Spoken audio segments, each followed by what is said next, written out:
పిల్లరా, కూడి వచ్చిన మీ అందరికీ, మరి ముఖ్యంగా యూట్యూబ్ ద్వారా దేవుని యొక్క వాక్యం వినే మీ అందరికీ హృదయపూర్వకమైనటువంటి వందనములు. ఈ యొక్క సందర్భంలో దైవ గ్రంథంలో నుంచి కొన్ని మాటలు చూసుకొని మనం ధ్యానించుకుందాం. చూడండి, ద్వితీయోపదేశకాండం 33వ అధ్యాయం 33వ అధ్యాయం మొదటి వచనమును, తర్వాత 15వ వచనమును, 16వ వచనాన్ని కలిసి మనం చదువుకుందాం. దైవజనుడైన మోషే మృతునందుకు మనకు అతడు ఇశ్రాయేలును దీవించిన విధమిది. అతడు ఇట్లా నేను 15వ వచనం 16వ వచనం. పురాతన పర్వతముల శ్రేష్ఠ పదార్థముల వలన, నిత్య పర్వతముల శ్రేష్ఠ పదార్థముల వలన, సంపూర్ణముగా ఫలించు భూమికి కలిగిన శ్రేష్ఠ పదార్థముల వలన యెహోవా అతని భూమిని దీవించును. గమనించండి, ఇక్కడ మనం దైవ గ్రంథంలో చూసినట్లయితే ఈ 33వ అధ్యాయం మొదటి వచనంలో దైవజనుడైనటువంటి మోషే తన ప్రజలైనటువంటి వారందరినీ దీవించి ఇలాగున అంటూ వచ్చాడు. ఈ 15-16 వచనంలో మనం గమనిస్తే, పురాతనముల తరపు పర్వతముల శ్రేష్ఠ పదార్థముల వలన, నిత్య పర్వతముల శ్రేష్ఠ పదార్థముల వలన నేను దీవిస్తాను, మీరు దీవించబడతారు అని చెప్పాడు.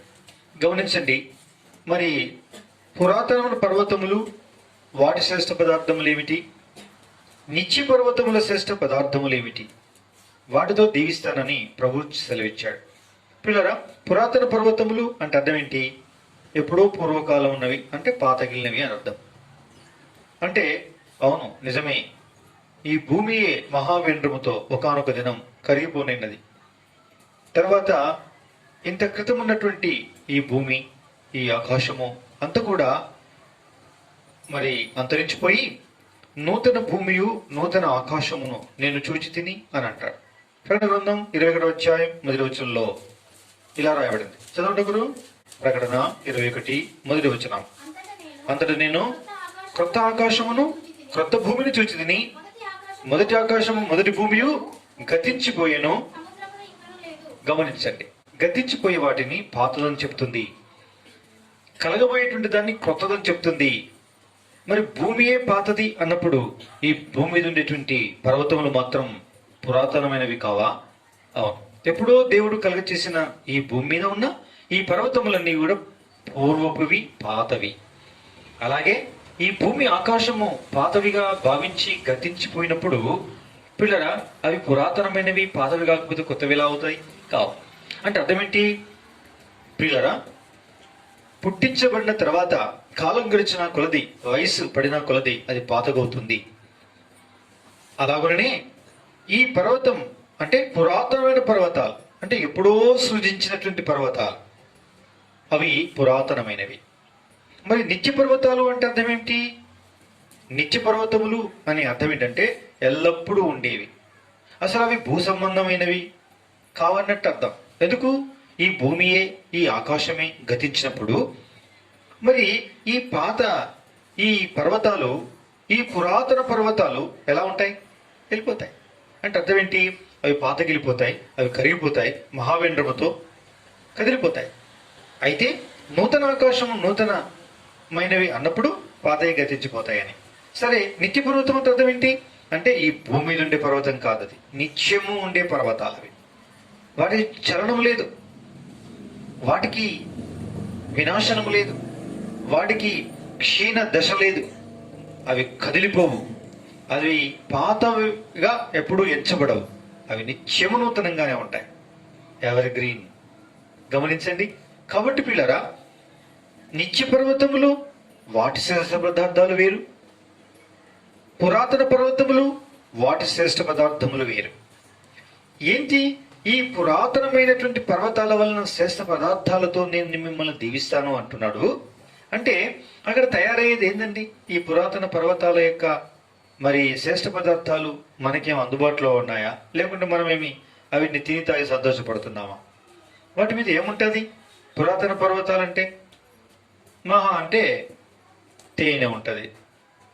సరే, మన చుట్టూరా ఉండే అడవుల్లో నుంచి టేక్కర్ర తెచ్చుకోవాలంటేనే ముక్కు తిప్పలు పడి 3 చిల్లరని తాగుతున్నాం, లేనిపోయిన ట్యాక్సీలన్నీ కడుతున్నాం. అది పట్టుకోలేక, కట్టుకోలేక, పెట్టుకోలేక యాత్ర పడుతూ రెడీమేడ్ డోర్లు తెచ్చుకొని మన ఇళ్ళల్లో పెట్టుకుంటున్నాం.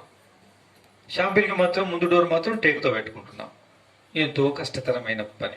గా పర్వతాల మీద అయ్యే పదార్థాలు మన దగ్గరికి ఏడొస్తాయి, మనమేడ అనుభవిస్తాం. వాటితో నేను దీవిస్తానంటాడు. ఇవేం పదార్థాలండి? మనం అనుకుంటున్న పదార్థాలు ఏవి పదార్థాలు కావు. మరి ఏం పదార్థాలు అవి అంటే, ఆ పురాతన పర్వతాలు ఏ ఏ పర్వతాలవి, ఎలాంటి పర్వతాలవి, ఆ పర్వతాల మీద దొరికిన శ్రేష్ఠ పదార్థం ఏంటి, ఆ పదార్థం మనకెప్పుడు దొరికింది, అది మనకు అందుబాటులో ఎలా కలిగింది? నిర్గమకాండం 19వ అధ్యాయం 11వ వచనం చదవండి. 3వ నాటికి సిద్ధంగా ఉండాలి.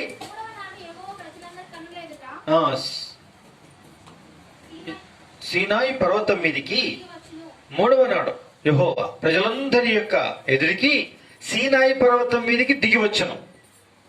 గమనించండి, ఆకాశ మహాకాశములు దాటి భూమి మీద ఉండేటువంటి పర్వతాల్లో పురాతనమైన పర్వతమైన ఒక పర్వతం, ఆ పర్వతం సీనాయి పర్వతం.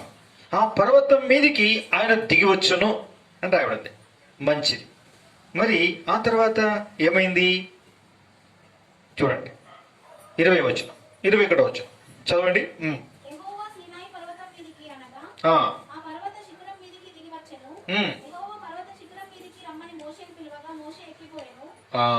ఇక్కడ సీనాయి పర్వతం మీదకి యెహోవా దిగి వచ్చి, యెహోవా పర్వత శిఖరం మీదకి రమ్మని మోషేను పిలువగా మోషే ఎక్కిపోయాను. వినండి, ఇప్పుడు ఆకాశ మహాకాశాలు వదిలిపెట్టి ఆయన దిగి వచ్చాడు ఆ పర్వతం యొక్క శిఖరం మీదకి. అయితే ఎక్కడో చాలా లోతుల్లో ఉన్నట్టు భూమి మీద ఉండేటువంటి మోషేను నువ్వు ఎక్కిరా అనగానే ఎగబ్రాక్కుంటూ కష్టపడి మొత్తం మీద శిఖరాగ్రం చేరాడు. ఆయన అక్కడి నుంచి వచ్చాడు, ఈయన ఇక్కడి నుంచి వెళ్ళాడు. వీళ్ళిద్దరు అక్కడ కలుసుకున్నారు. ఇది సీనాయి పర్వతం అనేటువంటి ఒక పురాతనమైన పర్వతం. ఈ సీనాయి పర్వతం అనేటువంటి ఈ యొక్క పురాతన పర్వతం మీద ఏమి సంభవించింది, ఏమైంది? 40 రాత్రులు 40 పగళ్ళు మోషేతో దేవుడు సంభాషిస్తూ ఉన్నాడు. మోషే దేవునితో సంభాషిస్తున్నాడు. ఈ సంభాషణ జరుగుతూనే ఉంది. సంభాషణ జరుగుతూ ఉండి ఎన్నెన్నో విషయాలు చెప్పి ఈ మాటలన్నీ చాలించిన తర్వాత, నేను మొదట ఏమని చెప్పానో చెప్పు అని అడిగాడట. ఎవరిని? ఇక మనం కదా దిక్కులు చూస్తాం, ఒకరి ముఖం ఒకరు చూసుకుంటాం, తలకిక్కుంటాం. చూడు, ఆ పని చేసినట్టున్నాడు పాపం. ఆ పని చేసినందుకు ఆయన ఏం చేసినాడంటే, నిర్గమకాండం 31వ అధ్యాయం 18వ వచనంలో ఇలా రాయబడింది. చదవండి. 31వ అధ్యాయం నిర్గమకాండం 18వ వచనం. మరియు ఆయన ఇదే సంభవించింది. ఏమైంది? మోషేతో దేవుడు మాట్లాడుట చాలించిన తర్వాత ఆయన తన శాసనాలు గల 2 పలకలను, అనగా దేవుని వ్రేలుతో రాయబడిన రాతి పలకలను అతనికి ఇచ్చాను. బిడ్డానికి ఎన్ని చెప్పినా నిజే అన్నీ మర్చిపోతావరా నాయనా, నీవే పని చేసినావంటే ఇక రాబోయే తరాల వారు నువ్వు వెళ్ళి కిందికి వెళ్ళి ఆ జనాలకు చెప్తావు. అలాంటి వాళ్ళు ఎవరు? అట్టి వారు ఏం చేస్తారంటే నీకంటే ఇంకెక్కువ చేస్తారు, అంటే మర్చిపోతారు. ఆ తర్వాత ఇంకా మర్చిపోతారు.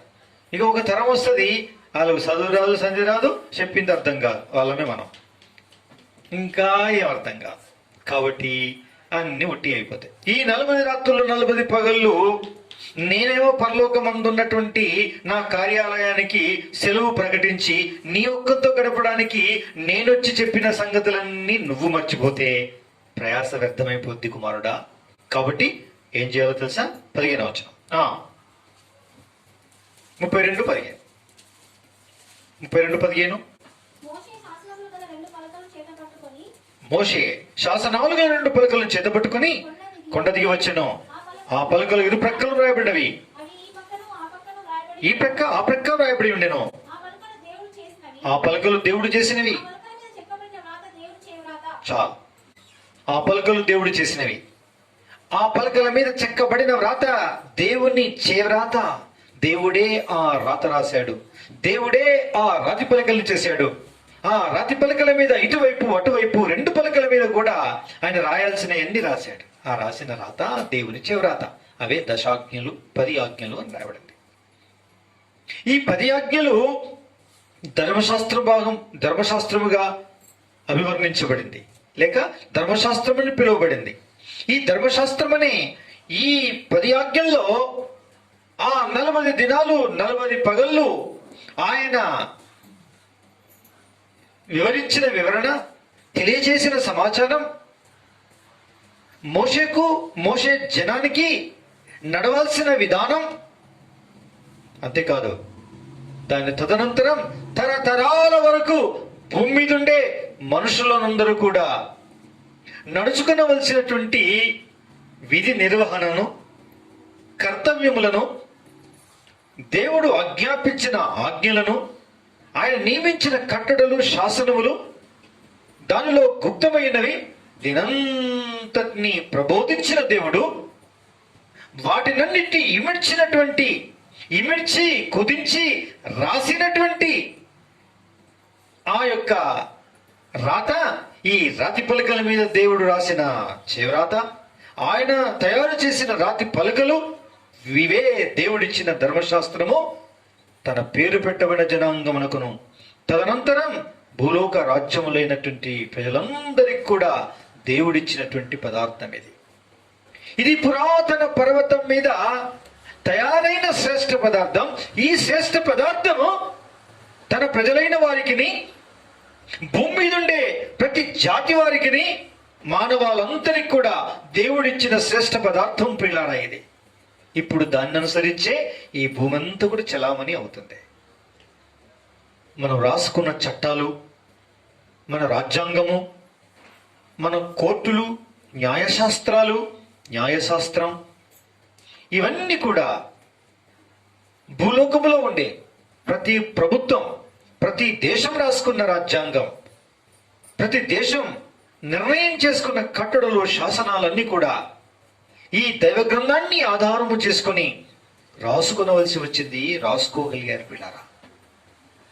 ప్రతి లాయర్, ప్రతి న్యాయవాది, ప్రతి న్యాయాధిపతి అనబడే జడ్జెస్, దేశాన్ని పరిపాలించే ప్రతి రాజు, మంత్రి, అధ్యక్షుడు, ప్రతి డిపార్ట్మెంట్ అన్ని కూడా ఇట్టి ధర్మశాస్త్ర గ్రంథాన్ని ప్రామాణికముగా, మూల ప్రామాణికముగా తీసుకొని వారు ఈ ప్రకారంగా వారి నిర్వహణలను రాసుకొని పెట్టుకున్నారు. ఇప్పుడు ఈ శ్రేష్ఠ పదార్థము పురాతన పర్వతం మీద నుంచి మోషే వలన తన ప్రజలైన వారి వలన సమస్త భూరాజ్యములన్నింటినీ కూడా వాటిని సంపాదించుకుంది పిల్లారా. గమనించండి. కాబట్టి ఇప్పుడు ఈ శ్రేష్ఠ పదార్థం అనేటువంటి ధర్మశాస్త్ర గ్రంథ ప్రకారంగా ప్రతి విధమైనటువంటి వ్యక్తి, ప్రతి నాయకుడు, ప్రతి యజమానుడు, దాసుడు, రాజు మొదలుకుంటే పిల్లరా సామంతుల వరకు, సామాన్యుని వరకు కూడా ప్రతి ఒక్కరు కూడా, ప్రధానమంత్రి మొదలుకుంటే పౌరుని వరకు, అధ్యక్షుని కాడి నుంచి మొదలుకుంటే సామాన్యమైన మనుషుల వరకు అందరూ వీటిని అనుసరించుచు నడుస్తున్నారు. ఇప్పుడు ఈ శ్రేష్ఠ పదార్థమును ఆధారం చేసుకునే భూ ప్రపంచం నడుస్తుంది పిల్ల. అది లేకపోతే, లైట్ లేకపోతే ఎలా ఉన్న గుడ్డివారమో, ఈ ధర్మశాస్త్రమైన రాసినది లేకపోతే మానవాళి గుడ్డి అని అర్థం. ఈ శ్రేష్ఠ పదార్థముతో నేను నిన్ను దీవిస్తాను అన్నాడు. అందుకే రాజు పరిపాలన చేస్తే రాజు ఈ ప్రతులలో కొన్ని ప్రతులు, ఈ ప్రతులను రాసుకొని అతని దగ్గర ఉంచుకొని వాటిని చదివి ధ్యానించి తన ప్రజలు పరిపాలించాలని చెప్పాడు. ఈ విధంగా ఎవరు ఈ ధర్మశాస్త్రాన్ని అనుసరించి గణపరిచినారో ఆ వ్యక్తిని, ఆ కుటుంబాన్ని, ఆ దేశమును, ఆ జాతిని దేవుడు అమనస్యముగా హెచ్చించి ఏం చేసినాడు? ఆశీర్వదించాడు. ఎందుకు అంటే ఆయన నోటి నుంచి వచ్చిన మాట ఇది. ఆదియందు వాక్యము దేవుని దగ్గర ఉండెను, ఆ వాక్యమే దేవుడు. ఇది దేవుడు అనుగ్రహించినటువంటి శ్రేష్ఠ పదార్థం. ఎక్కడి నుంచి వచ్చింది? ఇది పురాతనమైన పర్వతం అనబడేటువంటి ఆ యొక్క సినాయి పర్వత శిఖరాగ్రము నుండి దేవుడు రాయించి ఇచ్చినటువంటి ధర్మశాస్త్రం ఇది. యెహోవా యొక్క ధర్మశాస్త్రం ఇది శ్రేష్ఠ పదార్థం ప్రియులారా. దీన్ని అనుసరించిన వారందరూ దీవించబడ్డారు, ఆశీర్వదించబడ్డారు, రక్షింపబడ్డారు, పాపక్షమాపణ పొందారు. ఈ దినం నువ్వు నేను కూడా ఇట్టి ఆశీర్వాదమును మనం పొందగలుగుతున్నాము. ఇట్టి తెలివి కలిగిన వ్యక్తులుగా మనం ఈ దినం ఈ పూట ఇలా జీవించగలుగుతున్నాము అని అంటే కేవలం ఆయన అనుగ్రహించినటువంటి ఈ ధర్మశాస్త్రము యొక్క భాగ్యం పిల్లరా. కాబట్టి అంతేకాదు, ఈ ధర్మశాస్త్రమును చదివి ఈ ధర్మశాస్త్రమును ధ్యానించినటువంటి అనేక మంది భక్తులు పిల్లరా శాస్త్రవేత్తలయ్యారు, రాజులయ్యారు, కొత్త కొత్త విషయాలు కనుక్కొని, వాహనాలు కనుక్కొని, మనం వ్రాత రాసే పెన్ను కానించి మొదలుకుంటే ఈ దినం మన చేతిలో కలిగి ఉన్నటువంటి సెల్ ఫోన్ వరకు అన్ని కూడా ఈ ధర్మశాస్త్ర గ్రంథాన్ని చదవడం ద్వారా, ధ్యానించడం ద్వారా, దేవుని గణపరచడం ద్వారా ఆ దేవుడిచ్చినటువంటి దైవ జ్ఞానం అనుసరించి వీటన్నిటిని కనుక్కోగలిగారు. కనుక్కొని తయారు చేసి వాటిని మనకి ఇలా ఇవ్వగలిగారు. దాన్ని ఇప్పుడు మానవాళ్ళు అందరూ అనుభవించి దీవించబడ్డారు, ఆశీర్వదించబడ్డారు. ప్రతి వస్తువు, ప్రతి అధునాతన సాధనం ఈ దినం సుఖమును, సౌఖ్యమును, సౌకర్యాన్ని పొంది నడుచుకొనుచున్న ప్రతి అనుభవం కూడా దీనంతటినీ ధర్మశాస్త్ర గ్రంథాన్ని చదివిన భక్తులు దేవుడిచ్చిన జ్ఞానమును ఇందులో ఉన్నదాన్ని తీసుకొని దానిని ఏం చేశారు, వాళ్ళు తయారు చేసి వాటిని మానవాళికి అనుగ్రహించారు. దాన్ని బట్టి మనం ఈ దినం వాటన్నిటిని ఏం చేస్తున్నాం, అనుభవిస్తున్నాం. నేను చెప్తూ ఉంటాను, ఒక శాస్త్రవేత్త చదువుతూ ఉన్నాడు, నిర్గమకాండం 2వ అధ్యాయంలోనికి వచ్చాడు. అక్కడ జమ్ము పెట్టి తయారు చేసి జోకోబేత్ మోషే యొక్క తల్లి ఏం చేసిందండి, కీలు మట్టి పూసి దాన్ని ఆ నైలు నది నీళ్ళల్లో ఒక జమ్ము ఉండేటువంటి దగ్గర అక్కడ పెట్టి ఆ అబ్బాయి నుంచి వెళ్ళిపోయింది. అక్కడ ఆగాడు. ఇది కీలు మట్టి. కీలు మట్టి అంటే చమురు చమురుగా ఉంటుంది. కీలు అంటేనే చమురు. సరే మట్టి, ఓ ఇది ఎక్కడ ఉంటుంది, సరే ఈ నిర్గమకాండం ఎక్కడిది, ఐగుప్తు.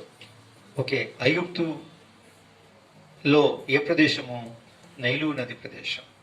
ఆ ప్రాంతం ఎక్కడుంది కనుక్కున్నాడు. ప్రయాణం చేశాడు, ఆ దేశం రాజును కనుక్కున్నాడు. వెళ్ళాడు, అయ్యా నేను ఇక్కడ పరిశోధన జరిగించాలనుకుంటున్నాను, నాకు పర్మిషన్ ఇప్పియండి అని అడిగాడు. పర్మిషన్ ఇచ్చాడు, పరిశోధన జరిగించాడు. అక్కడ పెట్రోలియం అనగా చమురు ఉండుటను కనుకొని బావులు తవ్వడం ప్రారంభించాడు. అక్కడ ముడి సరుకు అనే పెట్రోలియం చమురు పదార్థం వెళ్ళింది. దాన్ని వేడి చేసి వేరు చేసిన కొలది పెట్రోల్ వెళ్ళింది, డీజిల్ వెళ్ళింది, డాంబర్ వెళ్ళింది, క్రూడ్ ఆయిల్ వెళ్ళింది, ప్రతి విధమైన చమురు పదార్థం వెళ్ళింది. అట్టి చమురు పదార్థములో నుండి ఇట్టి వాహనాలు నడవడానికి, ప్రపంచ విజయం నడవడానికి దానంతటిని తయారు చేసి ప్రపంచానికి ఇవ్వగలిగాడు. ఆయన అంటాడు, నేను కేవలం ఈ పురాతన పర్వతం మీద తయారు చేసి పంపినటువంటి శ్రేష్ఠ పదార్థమును నేను అనుభవించడం ద్వారా, చదివి ధ్యానించడం ద్వారా ఈ దైవ జ్ఞానము నాకు అనుగ్రహించబడింది. ఆ జ్ఞానం అనుసరించి ఇక్కడ ఉండేటువంటి చమురును కనుక్కున్నాను. ఈ చమురు బావులలో తవ్వి వాటిలో నుంచి తీసిన ఈ చమురు పదార్థమును వేరు చేయటం వలన ఇట్టి మరి ఇంధనములను అనగా పెట్రోల్, డీజిల్, కిరోసిన్ ఇలాంటివన్నీ కూడా కనుక్కోగలిగాను. అవిటిని నేను ప్రపంచానికి ప్రసాదించగలిగాను. ఇది కేవలం దేవుడు తయారు చేసి ఇచ్చినటువంటి శ్రేష్ఠ పురాతన పర్వతాల శ్రేష్ఠ పదార్థం వలన కలిగిన ఆశీర్వాదం అని చెప్తాడు. చూసారా, ఇప్పుడు డీజిల్, పెట్రోల్ బంకులు లేవు అనుకోండి, మొత్తం వేములవాడ తలడిల్లిపోతుంది, డిస్ట్రిక్ట్ రాజన్న సిరిసిల్ల తడలిపోతుంది, యావత్ తెలంగాణ తలడిల్లిపోతుంది. మేము చమురు పంపిణీ చెయ్యం అని అంటే, ఆగిపోయింది అంటే యావత్ భారతదేశం, ప్రపంచం అంతా కూడా గడలాడిపోతుంది. ఎందుకు, అన్ని దానిపైన నడుస్తున్నాయి. ఇప్పుడు అది లేకపోతే అసలు నడవదు పిల్లరా. ఇన్ని అద్భుతమైనటువంటి ఈ ఆశీర్వాదం, ఈ దీవెన తన పేరు పెట్టబడిన ఇశ్రాయేలు జనాంగములకే కాకుండా ఇష్మాయేలు సంతానమైనటువంటి మహమ్మదీయ సోదరి సోదరులకే కాకుండా ఈ భూమి మీద ఉండేటువంటి ప్రతి జాతి కూడా ఈ దైవ జ్ఞానము చేత ఇట్టి పురాతన పర్వతాల శ్రేష్ఠ పదార్థం యొక్క ధర్మశాస్త్ర గ్రంథమా అనే పుణ్యమా అంటూ ఈ దినం ఇంత సౌఖ్యమును మనం అనుభవించగలుగుతున్నాం. నెలల కొద్ది చేసే ప్రయాణం వారాల్లోకి వచ్చింది, వారాల్లో చేసే ప్రయాణం గంటల్లోకి వచ్చింది. ప్రియరా, గంటల్లో చేసే ప్రయాణం నిమిషాల్లోనికి వచ్చింది. ఎంతో సునాయాసంగా మనుషుడు ఒక చోటు నుంచి ఇంకో చోటికి ప్రయాణం చేయగలుగుతున్నాడు. అన్ని విధములైన సౌఖ్యమును దాని వలన పొందగలుగుతున్నాడు.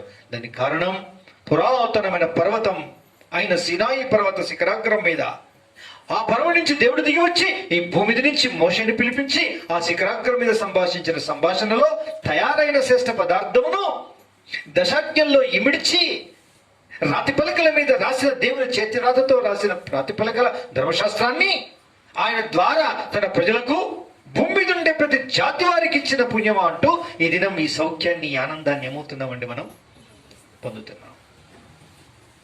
ప్రతిది వారి యొక్క జ్ఞానమే. బైబిల్ని ప్రేమించి చదివి ధ్యానించిన వారి పుణ్యమా అంటూ ఈ శ్రేష్ఠ పదార్థం వల్ల కలిగిన దీవెనని ఈ దినం ఈ ఎలుగులో కూర్చున్నామంటే ఎలుగులో ఆనందిస్తున్నాం.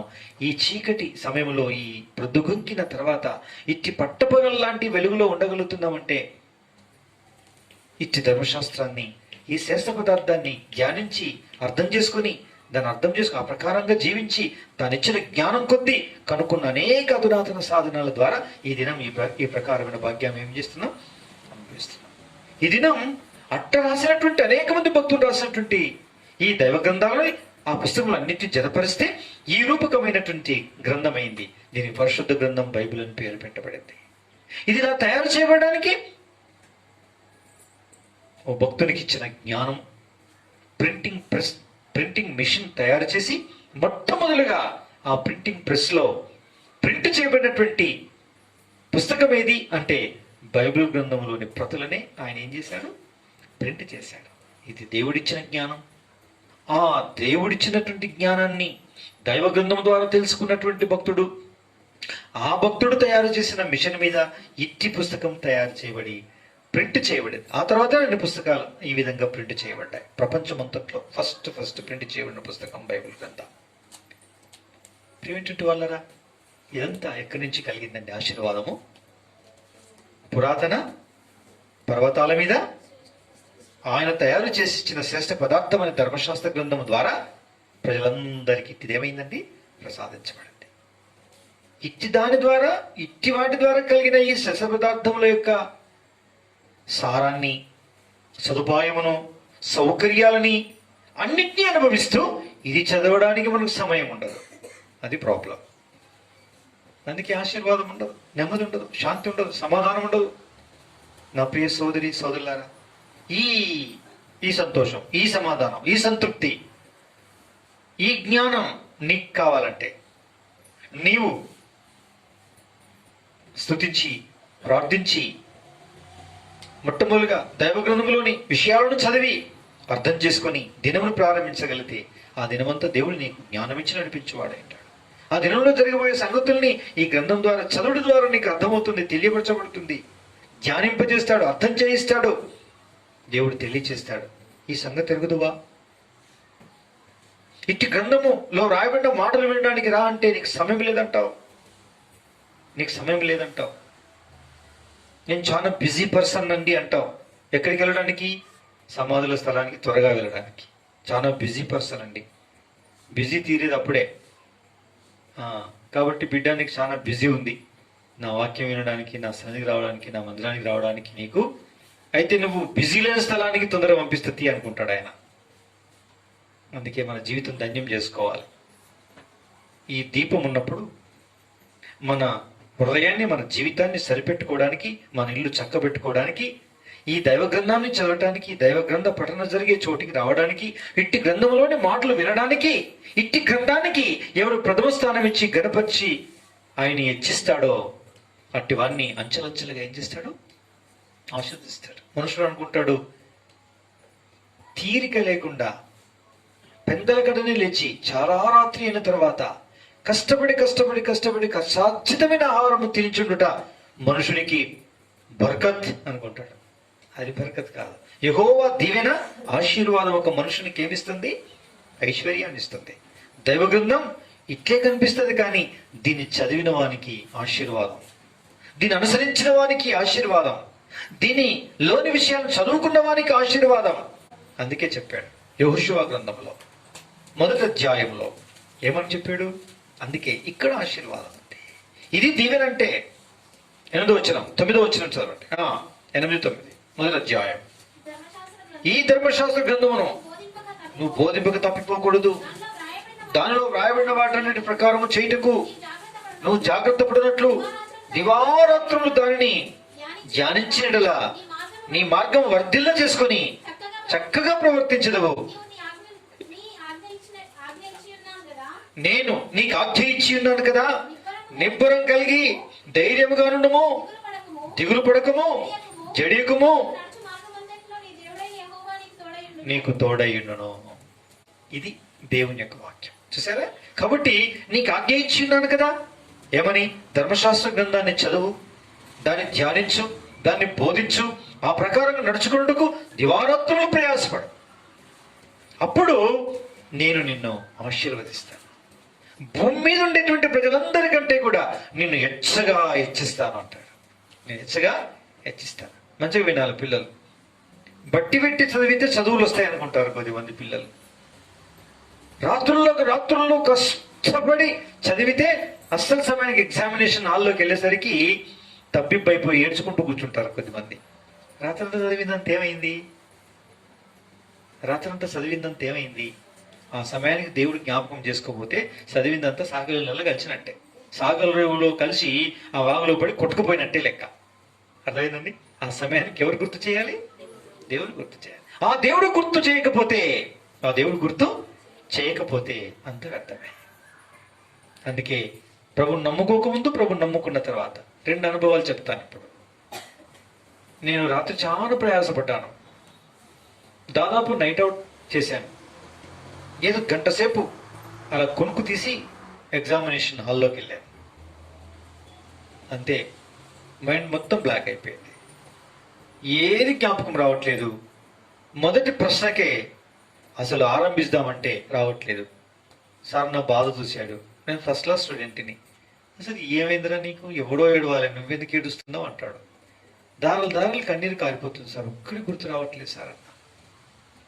సరే అది వదిలిపెట్టు, 2వ చూడన్నాడు. 2వ చూశాను. 3వ చూడన్నాడు. 3వ చూశాను.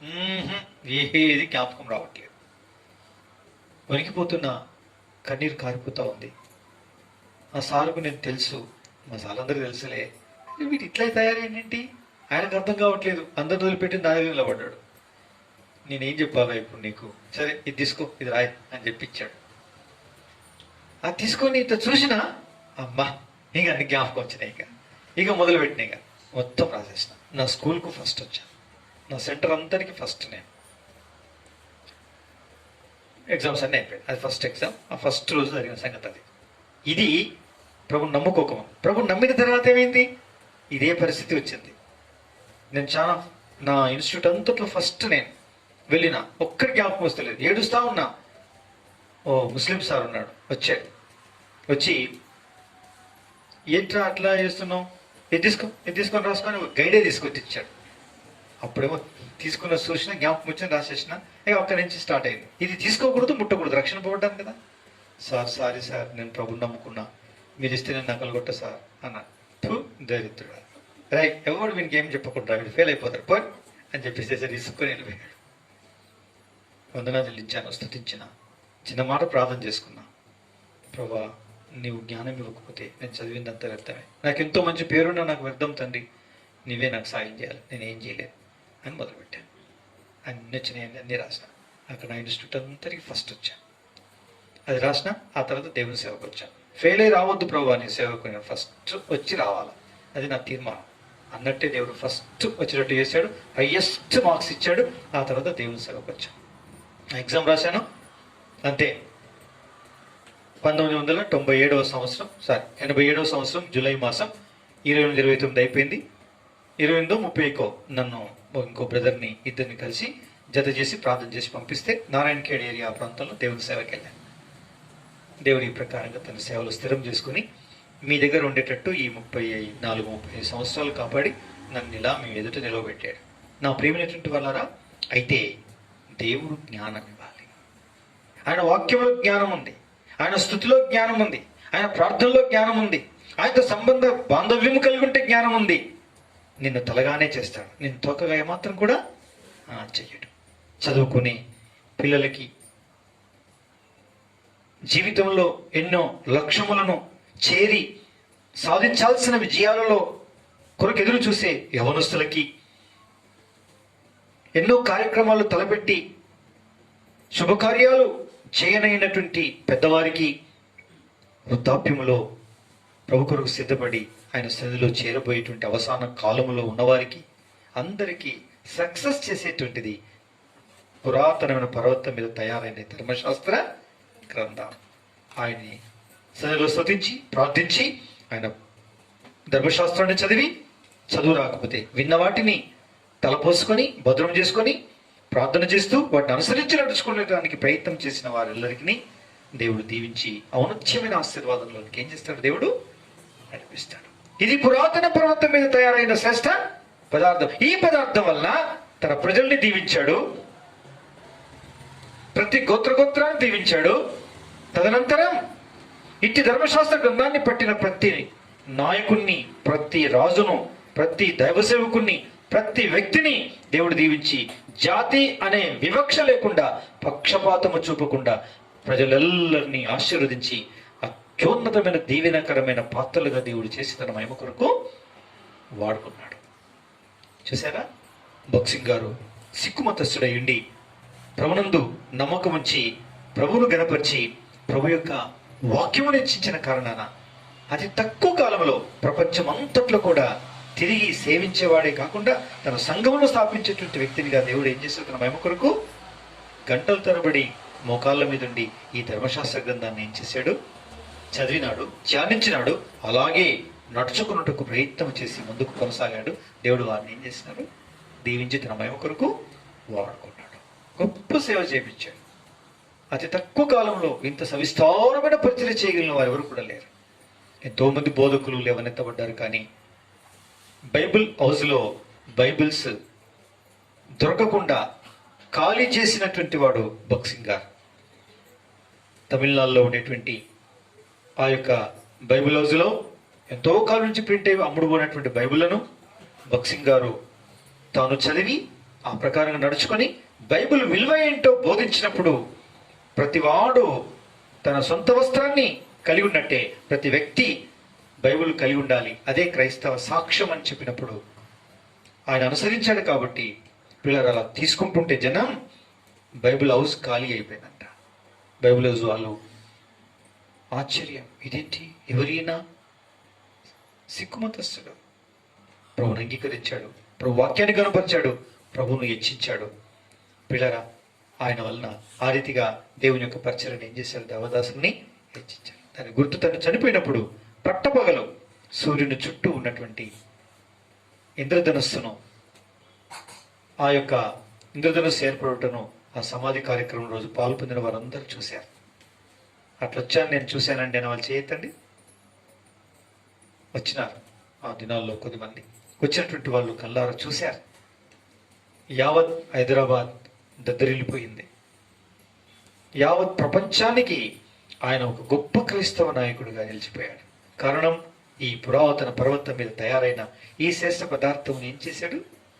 చదివినాడు, ధ్యానించినాడు, ఆ చొప్పున నడుచుకోవడానికి ప్రయత్నం చేశాడు, బోధించినాడు, ఆ ప్రకారంగా అనేకుల్ని ఉజ్జీవింపచేశాడు. అలా దేవుని చేత కనపరచబడి ఏం చేయబడ్డాడు? దేవదాసుడు హెచ్చింపబడ్డాడు. చివరికి దైవస్థానంలోకి హెచ్చింపబడ్డాడు. ఈ భాగ్యం దేవుడు మనకిచ్చాడు. కాబట్టి ఈ శ్రేష్ఠ పదార్థం వలన మనకు లేని ఆశీర్వాదం అంటూ లేదు, అన్ని దీంట్లో ఉన్నాయి. కాబట్టి మనం నిశ్చయం చేసుకోవాలి, ప్రభువా నీ దైవ గ్రంథం ఎక్కడి నుంచి వచ్చింది? పురాతన పర్వతమైన సీనాయి పర్వతం మీద తయారైన శ్రేష్ఠ పదార్థం. ఈ పదార్థం వలన నన్ను దీవిస్తానన్నా, నన్ను దీవించుతండి అని అడిగితే తప్పనిసరి నిశ్చయంగా ఈ చివరి నుంచి మొదలుకుంటే ఆ చివరి వరకు ప్రతి ఒక్కరిని ఏం చేస్తాడు? దేవుడు దీవించి ఆశీర్వదిస్తాడు. అందుకే ఆయన చెప్పింది ఏందో చెప్పినట్టు చేయాలి. ఆయన చెప్పింది ఒకటి ఉంటుంది, మనం చేసేది ఇంకోటి ఉంటుంది. అలా మనం చేసామనుకోండి, దేవుని దీవెన ఆశీర్వాదానికి బదులుగా ఈ దైవ గ్రంథంలో ఉండేటువంటి నష్టానికి, శాపమునకు మనము గురి కావాల్సి ఉంటుంది. అట్లొద్దు అని అనుకుంటే ఆ ప్రకారంగానే నడుచుకోవడానికి ఏం చేస్తామని మనం ప్రతిష్ఠించుకుందాం, పరీక్షించుకుందాం. దేవుడు దీవించి ఆశీర్వదిస్తాడు. ఆ రీతిగా దేవుడు మిమ్మల్ని దీవించి ఆశీర్వదించునుగాక. ప్రార్థన చేసుకుందాం.